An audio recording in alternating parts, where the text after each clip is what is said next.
Tribes பார்வையாளர்களுக்கு வணக்கம். இன்று நம்மோடு இணைந்துள்ள சிறப்பு விருந்தினர் பத்திரிகையாளர் எழிலரசன் அவர்கள். வாருங்கள், அவரோடு உரையாடலாம். சார் வணக்கம். வணக்கம். இன்றைக்கு மே 4 தான் எலெக்ஷன் ரிசல்ட் அப்படின்னாலும் தேர்தலுக்கு பிந்தைய கருத்து கணிப்புகள் இன்று மாலை வெளியாகி இருக்கிறது. கிட்டத்தட்ட ஒரு முன்னணி நிறுவனங்கள், ஒரு 9 நிறுவனங்கள் கருத்து கணிப்பை வெளியிட்டிருக்கிறாங்க. அதில் 2 நிறுவனங்கள் CNN நியூஸ் 18, அதாவது நியூஸ் 18 கருத்து கணிப்பில் 104 இடத்திலிருந்து 124 இடங்கள் அதிமுக கைப்பற்றும் அப்படின்னு சொல்கிறாங்க. டைம்ஸ் நவ் JVC கருத்து கணிப்பு அதிமுக 128 இடங்களிலிருந்து 147 இடங்களை கைப்பற்றும் அதிமுக கூட்டணி அப்படின்னு சொல்லியிருக்கிறாங்க. மீதி எல்லா கருத்து கணிப்பும் திமுக கூட்டணி வெற்றி பெறும். மின்னம்பலம், அக்னி, எல்லா கருத்து கணிப்புகளுமே NDTV எல்லாமே டிஎம்கே தான் ஜெயிக்கும், அந்த கூட்டணி தான் சொல்லிருக்கிறாங்க. இதில் வேறுபட்ட ஒரு கருத்து கணிப்பு வந்திருக்குது. அந்த கருத்து கணிப்பு இந்தியா டுடே, ஆக்சிஸ் மை இந்தியாவினுடைய கருத்து கணிப்பு. அதில் தமிழக வெற்றி கழகம் திமுக 92லிருந்து 110 இடங்களை கைப்பற்றும், அதிமுக கூட்டணி 22லிருந்து 32 இடங்களை கைப்பற்றும், தமிழக வெற்றி கழகம் 98 இடங்களிலிருந்து 120 இடங்களை கைப்பற்றும் அப்படின்னு அவங்க கருத்து கணிப்பு வெளியிட்டு இருக்கிறாங்க. வெளிவராத இன்னொரு சர்வேவும் இருக்குது. அந்த சர்வே ராதன் பண்டிட் வெற்றிவேல் அப்படின்றவர் எடுத்திருக்கிறாரு. அதுல 170 இடங்களில் தமிழக வெற்றி கழகம் விஜய் கட்சி வெற்றி பெறும் அப்படின்னு சொல்லிருக்கிறாங்க. முதல்ல நான் இந்த ஆக்சிஸ் மை இந்தியா, ஏன்னா தமிழ்நாட்டில் ஆட்சி அமைப்பதற்கு 118 இடங்கள் போதுமான நிலையில் அவர்கள் விஜய் 98லிருந்து 120 இடங்களை கைப்பற்றுவார் அப்படின்னு சொல்லிருக்கிறாங்க. Axis My India, India Today, அதுலேயும் குறிப்பாக ஆக்சிஸ் மை இந்தியாவினுடைய கருத்து கணிப்பு இந்திய அளவில் ஒரு புகழ்பெற்ற கருத்து கணிப்பு. அவங்க சொன்னால் கரெக்டாக தான் சொல்லுவாங்க அப்படின்னு சொல்லுவாங்க. அந்த கருத்து கணிப்பு முடிவுகள் குறித்து உங்களுடைய கருத்து என்ன? 98லிருந்து 120 இடங்களை விஜய் கைப்பற்றுகிறார். ஆக்சிஸ் மை இந்தியா அவங்க டிவிக்கு 120 இடங்கள் வரைக்கும் தமிழ்நாட்டில் கிடைக்கும் அப்படின்னு சொல்லி அவங்க எக்ஸிட் போல்ல ப்ரெடிக்ட் பண்ணி சொல்லியிருக்காங்க. ஆமாம். சரி, இந்த ஆக்சிஸ் இந்தியாவுடைய கடந்த கால ட்ராக் ரெக்கார்ட் அப்படின்னு இருக்கு இல்லைங்களா, அதில் அவங்க என்ன சொல்றாங்க அப்படின்னா பெரும்பான்மையான தேர்தல்களே நாங்கள் சரியாக கணிச்சிருக்கோம் அப்படின்னு அவங்க கிளைம் பண்ணுறாங்க. ஆனால் நமக்கு எல்லோருக்கும் தெரிந்த ரீசெண்டாக நடந்த 2 தேர்தல் வச்சுப்போம். ஒன்று 2024 நாடாளுமன்ற தேர்தல், அதற்கு பிறகு 2025 நடந்த பீகார் சட்டமன்ற தேர்தல். இந்த 2 தேர்தலையும் அவர் என்ன கணிச்சாரு, அதாவது ஆக்சிஸ் மை இந்தியாவுடைய ஃபவுண்டர், அவர் பேர் பிரதீப் குப்தா, அவர் என்ன கணிச்சாரு அப்படின்னு நம்ம தெரிஞ்சிட்டோம்னா தமிழ்நாட்டை எந்த அளவுக்கு அவங்க கணிச்சிருக்க முடியும் அப்படின்றத நம்ம புரிஞ்சுக்கலாம். ஒன்று, அவங்க 2024 தேர்தலில் பிஜேபி எவ்வளோ சீட்டு பெறும் அப்படின்னு அவங்க கணிச்சாங்க அப்படின்னா 401 இடங்கள். அதாவது அவங்க பிஜேபி என்ன அப்போ முழக்கம் வச்சாங்களோ 400 இடங்களை நாங்கள் பெறுவோம் அப்படின்னு சொன்னாங்க இல்லைங்களா. மோடியோட முழக்கமே ஆப்கே பார் சார் சோபார். ஆமாம், அந்த 400 இடங்கள் பிஜேபிக்கு வரும், அதாவது பிஜேபி கூட்டணிக்கு வரும் அப்படின்னு சொல்லி அவங்க கணிச்சாங்க. ஆனால் பிஜேபி மெஜாரிட்டியே வாங்கல, தனி மெஜாரிட்டி கிடைக்கல, கூட்டணி கட்சி ஆட்சி ஆதரவோடு தான் அவங்க இப்போ ஆட்சியில் இருக்காங்க. இதுதான் யதார்த்தம். அப்போ எவ்வளோ அவங்க ஆக்சுவலாக அந்த கூட்டணி பெற்றுச்சு அப்படின்னா 292 இடங்கள் அதுதான் அவங்க பெற்றாங்க. ஆனால் இவர் கணிச்சது 401. அதே மாதிரி காங்கிரஸ் கூட்டணிக்கு எவ்வளோ கணிச்சாங்க அப்படின்னா மேக்சிமம் 166 இடங்கள் தான் பெற முடியும் அப்படின்னு கணிச்சாங்க. ஆனால் அவங்க பெற்றது, காங்கிரஸ் கூட்டணி பெற்றது 233 இடங்கள். அப்போ இதுல இருந்தே அவங்க எந்த அளவுக்கு துல்லியமா கணிக்கிறாங்க அப்படின்றது நமக்கு புரியுது. இதை இவர் ப்ரெடிக்ட் பண்ணிட்டு இந்த 2024 நாடாளுமன்ற தேர்தலை ப்ரெடிக்ட் பண்ணிட்டு இந்தியா டுடேல டிஸ்கஷன்ல உட்கார்றாரு. தேர்தல் முடிவுகள் வர அன்னைக்கு, ஆமா, தேர்தல் முடிவுகள் வர அன்னைக்கு அவர் டிஸ்கஷன்ல உட்கார்ந்துருக்காரு. அப்போ தேர்தல் முடிவுகள் வர வர இவருடைய ப்ரெடிக்ஷன் எல்லாமே தப்பா போகுது. அப்போ எல்லாருமே கேள்வி கேட்க ஆரம்பிக்கிறாங்க. என்ன உங்களுடைய இது துல்லியமா இருக்குன்றீங்க, அக்யூரேட்டா இருக்குன்றீங்க, ரொம்ப அறிவியல் முறைப்படி எடுக்கப்பட்டது அப்படின்லாம் சொல்றீங்க, ஆனா தப்பா போயிட்டு இருக்கு அப்படின்னு கேள்வி கேட்கறாங்க. அப்போ அவர் என்ன தெரியுங்களா, முதல்ல சமாளிச்சு பாக்குறாரு, ஏதோ சொல்லி சமாளிச்சு பாக்குறாரு. அதுக்கப்புறம் எல்லாரும் கேள்வி கேட்க ஆரம்பிச்ச உடனே அழுக ஆரம்பிச்சிட்டாரு. அங்க டிஸ்கஷன் பேனல்ல அந்த இதுலயே உட்காந்துட்டு அழுகுறாரு. இந்தியா டுடே நேரலையில ஆங்கர்ஸ்லாம் சமாதானப்படுத்துறாங்க, பரவாயில்ல அப்படின்னு சொல்லிட்டு டிஷ்யூ பேப்பர்லாம் எடுத்து கொடுத்தாங்க, கண்ணை தொடச்சு. ஆமா, அதுதான் அவருடைய இது. சரி, அதுக்கப்புறமாச்சும் அவர் சரியா ப்ரெடிக்ட் பண்றாரா அப்படின்னா அது ஒரு எக்ஸெப்ஷன். தப்பு பண்ணிட்டாரு, எல்லாருக்கும் தவறு நடக்கும் அப்படின்னு சொல்லிட்டு ரொம்ப அதிகபட்ச எதிர்பார்ப்பு வந்தது பீகார் சட்டப்பேரவை தேர்தல். அந்த தேர்தல் அவர் என்ன கணிச்சாரு அப்படின்னா என்டிஏ கூட்டணி பிஜேபி கூட்டணிக்கு வந்து 141 இடங்கள் வரும் அப்படின்னு கணிச்சாரு. அதே மாதிரி ஆர்ஜேடி கூட்டணி அவங்களுக்கு ஆர்ஜேடி காங்கிரஸ் கூட்டணி அவங்களுக்கு 118 இடங்கள் வரும் அப்படின்னு சொல்லி கணிச்சிருக்காரு அதிகபட்சமா. ஆனா என்ன நடந்துச்சு, 200 இடங்களுக்கு மேல பெரிய ஸ்வீப் அங்க பீகார்ல பிஜேபி கூட்டணி வெற்றி பெற்றாங்க. நிதிஷ்குமார் முதலமைச்சர் ஆயிட்டாரு. இவங்க வந்து 30 இடங்களுக்கு அந்த அளவு தான் காங்கிரஸ் கூட்டணி ஆர்ஜேடி கூட்டணி பெற்று தேஜஸ்வி கூட்டணி ஆமா அவ்வளவுதான் வந்தாங்க. அப்போ 2025 ரொம்ப ரீசெண்டா நடந்த 6 மாசத்துக்கு முன்னாடி நடந்த தேர்தலில் அவர் தப்பா கணிச்சிருக்காரு பீகார்ல. இப்போ இதுதான் அவங்க ட்ராக் ரெக்கார்டு. இதுல இன்னொரு விஷயம் இருக்கு. தனிப்பட்ட முறையில் யார் செல்வாக்கான முதலமைச்சர் வேட்பாளர் அப்படின்னு தனியா ஒரு சர்வே எடுக்கிறாங்க அவங்க ஆக்சிஸ் மை இந்தியால. அதுல அவர் என்ன எடுத்திருக்காரு அப்படின்னா தேஜஸ்வி யாதவ் அவருக்கு தான் அதிகபட்ச செல்வாக்கு இருக்கு அப்படின்னு அவர் கணிச்சிருக்காரு. அப்போனா அதுவும் நடக்கல. நிதிஷ்குமாருக்கு கம்மியாக தான் போட்டிருந்தாரு. ஆனால் நிதிஷ்குமாருக்கு தான் அதிக செல்வாக்கு இருந்துச்சு. பெண்கள் ஆதரவு நிதிஷ்குமாருக்கு தான் கூடுதலாக இருந்துச்சு அப்படின்றது தான் எல்லோரும் சொன்னது. அதுதான் நடந்துச்சு. அப்போ அங்கே அப்படி சரி, நம்ம ஊரில் வந்து நம்ம ஊர்லேயும் அதே மாதிரி தமிழ்நாட்டிலையும் யார் செல்வாக்கு பெற்ற முதலமைச்சர் வேட்பாளர் அப்படின்னு ஒரு சர்வே எடுத்திருக்காரு. அந்த சர்வே 2026 தேர்தலுக்கு ஆமா 2026 தமிழ்நாடு தேர்தலுக்கு அதுல வந்து ஸ்டாலினுக்கு 35%, விஜய்க்கு 37%, பழனிசாமிக்கு எடப்பாடி பழனிசாமிக்கு 22%.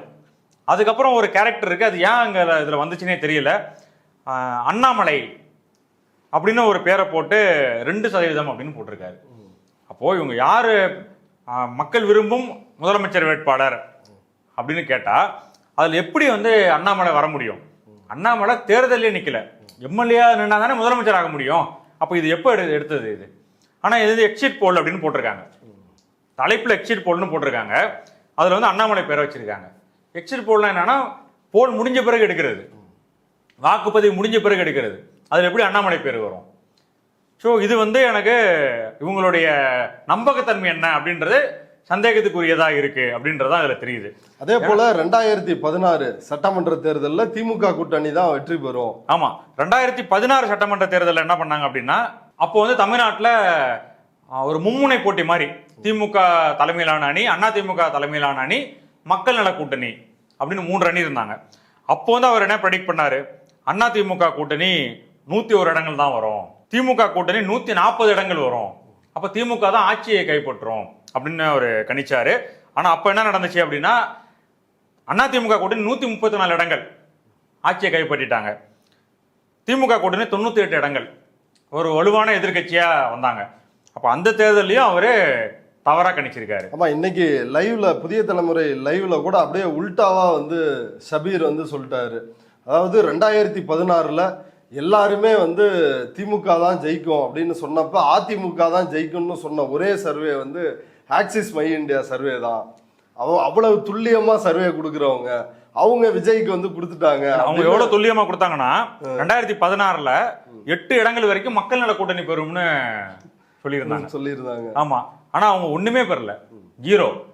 இப்போ இதுதான் அவங்க 2016 இருந்து நம்ம இதுதான் 2016 தமிழ்நாடு தப்பா கணிச்சிருக்காங்க. அதே மாதிரி 2024 சமீபத்தில் நடந்த நாடாளுமன்ற தேர்தல் தப்பா கணிச்சிருக்காங்க. அதற்கு அப்புறம் நடந்த 2025 பீகார் தேர்தல் அது எவ்வளவு பரபரப்பா எவ்வளவு உன்னிப்பா எல்லாரும் பார்த்தாங்க. அந்த தேர்தலில் அவ்வளவு தப்பா கணிச்சிருக்காங்க. இப்போ தொடர்ந்து அவங்க தப்பா கணிச்சிட்டு இருக்காங்க. தமிழ்நாட்டில் நிச்சயமா அவங்க தப்பா கணிச்சிருக்காங்க, அது அவருக்கே தெரியுது.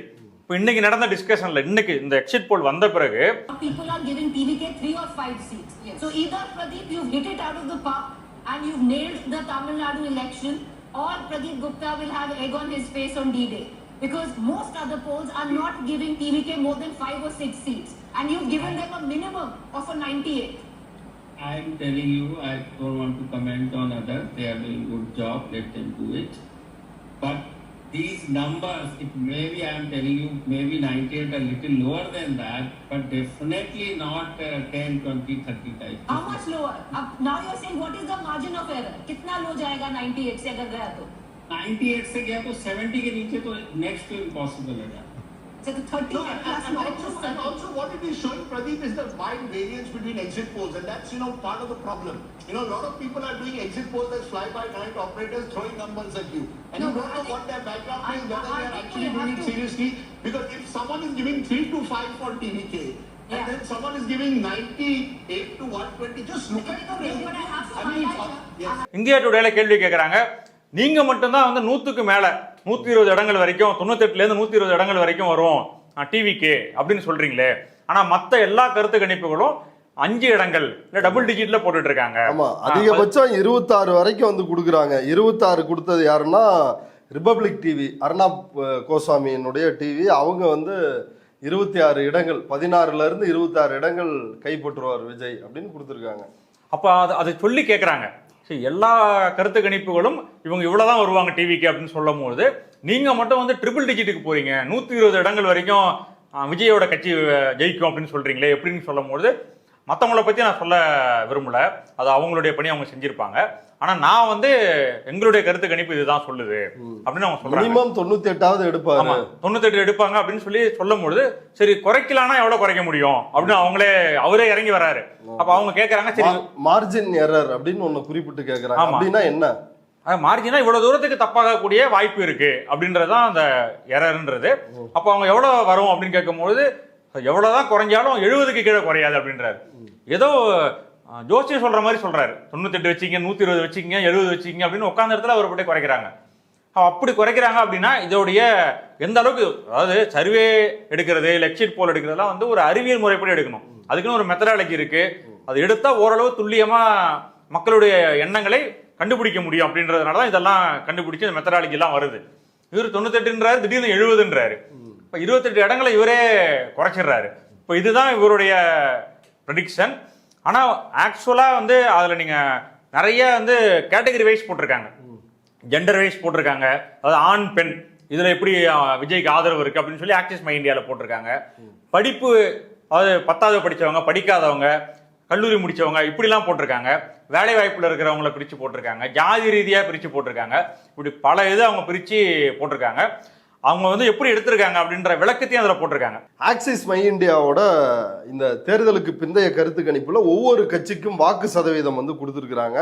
அதுல திமுக 35% வாக்குகளை பெறும், தமிழக வெற்றி கழகம் டிவிகே 35% வாக்குகளை பெறும், ஏடிஎம்கே 23% வாக்குகளை பெறும், நாம் தமிழர் 3% வாக்குகளை பெறும், மற்றவை இண்டிபெண்டன்ட் மற்ற கட்சிகள் எல்லாம் வந்து ஒரு 4% வாக்குகளை பெறும் அப்படின்னு வந்து சொல்லிருக்கிறாங்க. இந்த ஓட் ஷேர் பத்தி என்ன நினைக்கிறீங்க?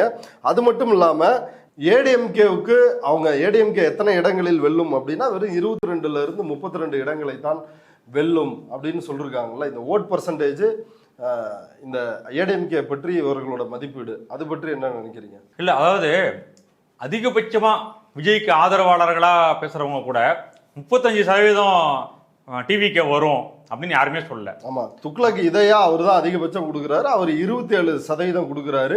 இன்றைக்கும் ஊடகங்களில் நான் அதே ஸ்டாண்ட்ல தான் இருக்கிறேன் அப்படின்றாரு. துக்ளக் ரமேஷ் இப்ப நான் தேர்தலுக்கு முன்னாடி வரைக்கும் 20% நினைச்சேன், இப்ப 25% அப்படின்னு அவர் 25க்கு வர்றாரு. ரங்கராஜ் பாண்டே 20% அப்படின்றாரு. இன்னும் பலரும் 20 வரைக்கும் வந்திருக்கிறாங்க. நம்ம சேனல்ல பேசுனா அக்னி நியூஸ் சர்வீஸ், அவரு திமுக 169 இடங்கள்ல ஜெயிக்கும், விஜய் ஒரே ஒரு இடத்தில் தான் வெற்றி வாய்ப்பு இருக்குது. விஜய் வந்து 15.1% வாக்குகளை பெறுவார் அப்படின்றது அவருடைய கணிப்பா இருக்குது. தமிழ்நாட்டில் இயங்குகிற அல்லது தமிழ்நாடு சார்ந்து பயணிக்கின்ற எல்லாருமே இவ்வளவுதான் கொடுக்குறாங்க.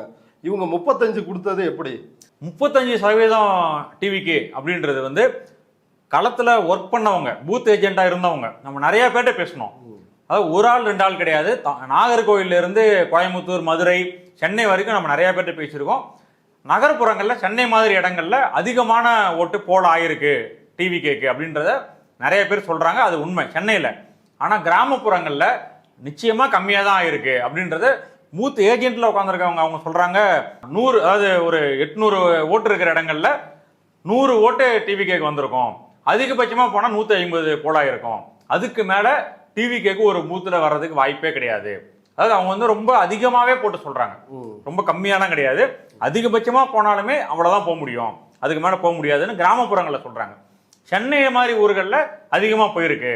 அதுல குறிப்பா வட சென்னை பகுதிகளில் டிவிக்கு அதிகமான வாக்குகள் வாங்கும் அப்படின்றத சொல்றாங்க. ஆனா எதுவா இருந்தாலும் 35% வரும் அப்படின்றத யாருமே சொல்லலை. இதுதான் ஃபேக்டர். நீங்க வந்து இவங்க போட்டிருக்க 35 அப்படின்னா அது எப்படின்னா உங்களுக்கு பார்த்தாலே தெரியணும். கிராமப்புறத்துல 100 பேர் போகும்போது 35 பேர் டிவிக்கே ஓட்டு போடுறாங்க அப்படின்னா அது எப்படி இருக்கும்? அப்போ 200 பேர் 500 பேர் போகும்போது எவ்வளவு பேர் ஓட்டு போட முடியும்? அப்போ அது நமக்கு பார்த்தாலே இந்த மாதிரி விஷயங்கள்லாம் பார்த்தாலே நமக்கு தெரிஞ்சிடும் கிராமப்புறங்கள்ல. ஏன்னா ஒரு தெரு 2 தெரு தான் இருக்க போகுது, அதுக்கான ஓட்டு பெட்டி தான் இருக்க போகுது. அப்போ அங்கே வரும்பொழுது எல்லாருக்கும் தெரியும், ரிஃப்ளெக்ட் ஆகிடும், வெளியே தெரிஞ்சிடும். ஸோ அதனால வந்து 35% டிவிகேக்கு வரும். அதாவது திமுகவுக்கு இணையா டிவிகேக்கும் வரும் ஓட்டு 35%, 2 பேருக்கு 35%. அண்ணா திமுகவுக்கு ரொம்ப கம்மியாக வருது அப்படின்னு ப்ரெடிக்ட் பண்ணுறது வந்து நிச்சயமா தப்பு. இன்னொரு முறை அவர் டிவி டிஸ்கஷனில் உட்கார்ந்தாருன்னா மே 4ஆம் தேதி இன்னொரு முறை அவர் கண்ணீர் வடிக்க வேண்டிய சூழ்நிலை தான் வரும். இதை விட மோசமான அளவுக்கு அவர் வருந்தக்கூடிய நிலைமை தான் ஏற்படும். ஆமா, ஏன்னா எவ்வளவு கடுமையா வந்து திமுக தோல்வியை சந்திச்சாலும் அவங்க 38% இருந்து 39% வாக்கு வங்கி எப்பவுமே அவங்க 2011 அவ்வளவு கடுமையான அளவுக்கு எதிர்கட்சி ஆக முடியாத அளவுக்கு தோல்வியை சந்திச்சாங்க. இப்ப கூட அவங்க 35 வரல, 38க்கு மேலதான் அவங்க இருந்தாங்க.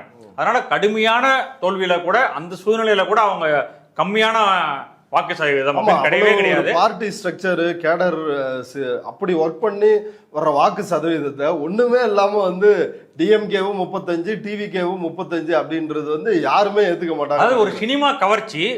லோக்கல்ல இருக்க வேட்பாளர்கள் யாருன்னே வாக்காளர்களுக்கு தெரியாது. அது மாதிரி வேட்பாளர்களை விஜய் அறிமுகப்படுத்தவும் இல்லை. இவங்க தான் இந்த தொகுதியோட வேட்பாளர்கள் அப்படின்னு சொல்லிட்டு எல்லா மாவட்டத்துக்கு அவர் போகவும் இல்லை. போன மாவட்டங்களில் கூட அவர் வேட்பாளர்களை மக்களுக்கு அறிமுகப்படுத்தலை. இதுதான் யதார்த்தம். ஆனா திமுக ஒவ்வொரு தொகுதியில் இருக்கக்கூடிய வேட்பாளரும் அந்த பகுதி மக்களுக்கு அறிமுகமானவங்க, மாவட்ட அளவில் அறிமுகமானவங்கலாம் இருக்காங்க. அவங்க வேட்பாளராக நிற்கிறாங்க, திமுகலையும் சரி அண்ணா திமுகவிலையும் சரி. அப்படி இருக்கக்கூடியவங்களை விஜயன்ற ஒரே ஒரு மைய புள்ளி சென்னையிலிருந்து அவருடைய கவர்ச்சி தமிழ்நாடு பூரா எல்லாரையும் அட்ராக்ட் பண்ணி எல்லாரையும் தாண்டி 35% கொண்டு வந்து நிறுத்திடும் அப்படின்றது இயற்கையிலே நடக்காத ஒரு விஷயம், ஒரு பேரதிசயம் அப்படின்னு சொல்லுவாங்கல்ல, அது மாதிரி தான் நடந்தாதான் உண்டு. ஆனால் அதுக்கான வாய்ப்பே கிடையாது.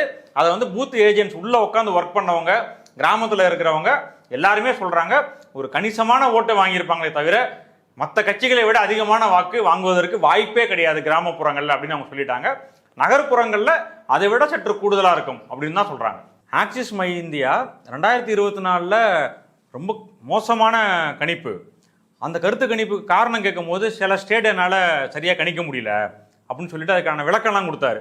எந்தெந்த ஸ்டேட்னா உத்தரப்பிரதேஷ், மகாராஷ்டிரா, வெஸ்ட் பெங்கால், இது மூலையும் என்னால் சுத்தமாக நான் கணிச்சதுக்கும் நடந்ததும் கம்ப்ளீட்டாக வேறையாக இருந்துச்சு அப்படின்னு சொல்லி விளக்கம் கொடுத்தாரு. ஸோ எந்த அளவுக்கு அப்படின்னா, உதாரணத்துக்கு உத்தரப்பிரதேசில் வந்து 72 இடங்கள் வரும் எம்பிக்கள் சீட், மொத்தமாக 80. அதில் வந்து 72 இடங்கள் பாஜக கூட்டணிக்கு வரும் அப்படின்னு சொல்லி அவர் கணிச்சிருந்தாரு. ஆனால் அங்கே வந்து 36 இடங்கள் தான் பாஜக கூட்டணி வெற்றி பெற்றுச்சு. ஸோ அதே மாதிரி இந்த 3 இடங்கள்லையும், அதே மாதிரி வெஸ்ட் பெங்காலில் 31 இடங்கள் வரும் பாரதிய ஜனதா கூட்டணிக்கு அப்படின்னு சொல்லியிருந்தாரு. ஆனால் 12 இடங்கள் தான் வந்துச்சு. இப்போ இந்த மாதிரி அந்த 3 ஸ்டேட்லேயும் மோசமான கணிப்பு இருந்ததுனால தான் அந்த ரிசல்ட் என்னால் வரல, இல்லைன்னா 400 தொட்டிருக்கும் அப்படின்னு சொல்லிட்டு அவர் பேட்டி கொடுத்துருந்தாரு. அதுக்கு பிறகு தமிழ்நாட்டில் அவர் எவ்வளோ கணிச்சிருந்தார் அப்படின்னா, கடந்த தேர்தலில் 2024 நாடாளுமன்ற தேர்தலில் 4 இடங்கள் வரைக்கும் பிஜேபி கூட்டணிக்கு வரும் அப்படின்னு சொல்லியிருந்தாரு. ஆனால் 0, இங்கே வரவே இல்லை அவங்க. ஸோ இதுதான் அவங்க 2024 ஆக்சிஸ் மை இந்தியாவுடைய தமிழ்நாடை பொறுத்த வரைக்கும் கருத்து கணிப்பு. அதே மாதிரி 2021 அப்போ என்ன கணிப்பு அப்படின்னா, திமுக ஆட்சிக்கு வரும் அப்படின்னு சொல்லிட்டு சரியாக தான் கணிச்சிருந்தாரு. ஆனால் நம்பர் எவ்வளோ போட்டிருந்தாருன்னா 195 இடங்கள் வரும் திமுக கூட்டணி அப்படின்னு கணிச்சிருந்தாரு. ஆனால் வந்தது வந்து 159 இடங்கள் தான். அதே மாதிரி அதிமுக கூட்டணி 54 இடங்கள் தான் மேக்சிமம் வரும் அப்படின்னு அவர் சொல்லியிருந்தாரு. ஆனால் 75 இடங்கள் அதிமுக கூட்டணி வந்துச்சு. ஸோ இதுதான் அவருடைய கடந்த கால ட்ராக் ரெக்கார்டு. இதற்கடுத்து இன்னொரு மிக முக்கியமான கருத்து கணிப்பு, ஊடகங்களில் வெளிவராத மிகவும் பேசப்படாத, இப்போ ஏஎன்ஐக்கு அந்த கருத்து கணிப்பு வெளியாகிருக்குது. ஏஎன்ஐல பேட்டியாக கொடுத்துருக்கிறாரு தமிழக வெற்றி கழகத்தின் ஜோசியர், விஜயினுடைய ஆஸ்தான ஜோசியர், தமிழக வெற்றி கழகத்தின் மாநில செய்தி தொடர்பாளர் ராதன் பண்டிட் வெற்றிவேல். அவர் வந்து பேட்டியாவே கொடுத்துருக்கிறாரு. Sir, I'm Radhan Pandit Vetrivel, spokesperson of TVK. Actually, brother, this existing poll, we are just ignoring it. I'm sure we are going to sweep this election by above 170 or above 140. This is not fair actually. We studied very well. We had our personal survey, we are sure about minimum 45% vote banking. It is not between 20 to 25. So I don't interested to listen this all. We simply switch it off. It is demeriting our life. 108 hours to go for the election counting. From this moment, 5 nights are there, 4 daytime is there. Total together, it can be 108 hours. 109th hour, we are in the winning race. We are going to take the oath. Our Talaivar will become Chief Minister.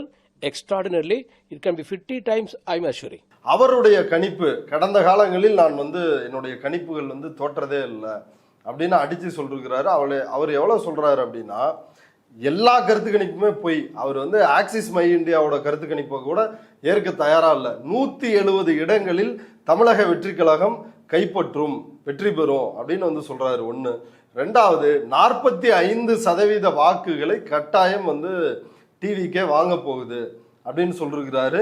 50 முறை நான் அடிச்சு கூட சொல்லுவேன், இது மாறவே மாறாது.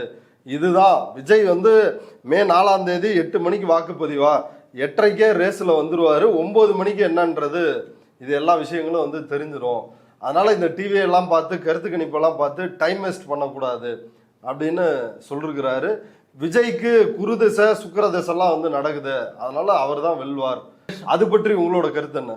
நீங்க சொல்ற அந்த ஜோசியருடைய கருத்து கணிப்பு அதை வந்து நானும் பார்த்தேன். ஒரு ஆங்கிலத்தில் பேட்டி கொடுக்குறாரு.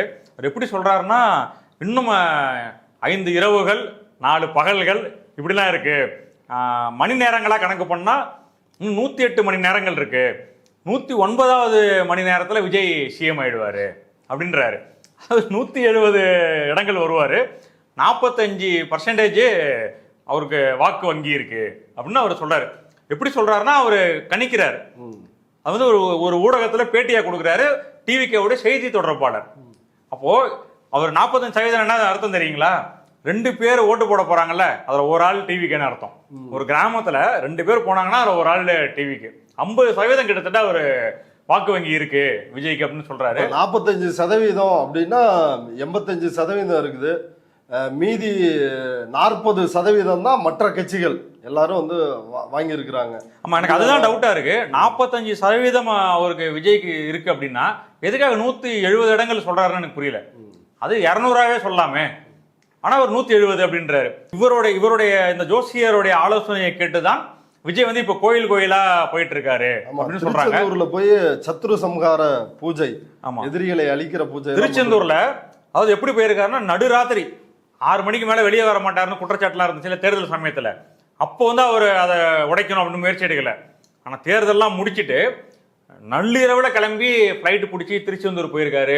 அதிகாலையில போய் சாமி தரிசனம் இதெல்லாம் செஞ்சிருக்காரு. அதுக்கு அடுத்த நாள் சீரடி, அங்க போயிட்டு சாய்பாபாவுடைய வேண்டுதல் இதெல்லாம் முடிச்சுட்டு இதையும் வந்து இவர் பண்றாரு, பவன் கல்யாண் பண்றாரு. அதை நம்ம பதிவு செஞ்சு ஆகணும்.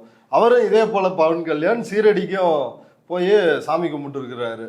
நேத்து விஜய் திருச்செந்தூர் போறப்ப இதே ராதன் பண்டிட் வெற்றிவேல் அவர் வந்து பின்னிருக்கையில உட்கார்ந்துருக்கிற, மஞ்ச துண்டு போட்டு உட்காந்துருக்காரு. விஜய் வந்து முன்னாடி உட்காந்துருக்கதான் அது எல்லாத்தையும் நடந்திருக்குது. விஜய் பல இடங்கள்ல பிரச்சாரத்திற்கு போகும் பொழுது ராதன் பண்டிட்டு கார்லயே கூட்டிட்டு போவாரு.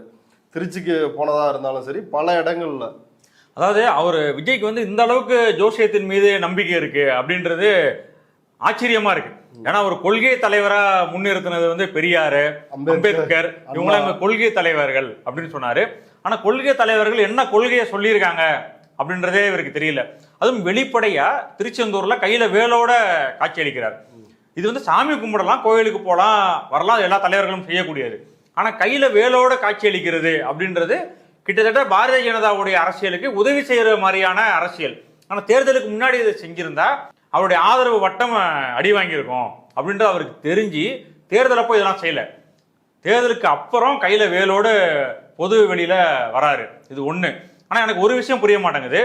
தேர்தலுக்கு முன்னாடி போய் சாமி கும்பிட்டா கூட மக்களுடைய மனதை மாற்றி டிவிகேக்கு ஆதரவா ஓட்டு போட வைக்கிறதுக்கான வாய்ப்பு இருக்கு.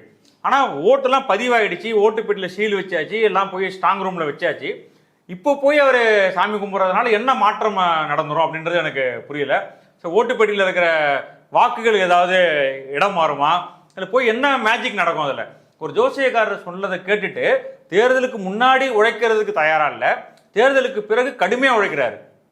மாவட்டமாகவே இங்கே போல, தேர்தலுக்கு பிறகு மாநிலமாக போறாரு, எல்லா கோயில்களுக்கும் போறாரு, நள்ளிரவுலலாம் எந்திரிக்கிறாரு. இப்போ இந்த அளவுக்கு அவர் மக்களை நம்பல, கொள்கையை நம்பல, எதையுமே நம்பல, தன்னுடைய உழைப்பை கூட அவர் நம்பல. ஏதாவது ஒரு அதிசயம் நிகழ்ந்துராதா அப்படின்னு ஜோசியக்காரர் சொல்றதை கேட்டுட்டு அவரு செஞ்சுக்கிட்டு இருக்காரு. அவரு எவ்வளவு துணிச்சலா பேட்டி கொடுக்குறாருன்னா 45% இருக்கும், 170 இடம்னா ஸ்வீப் அப்படி சொல்லிட்டு இருக்காரு.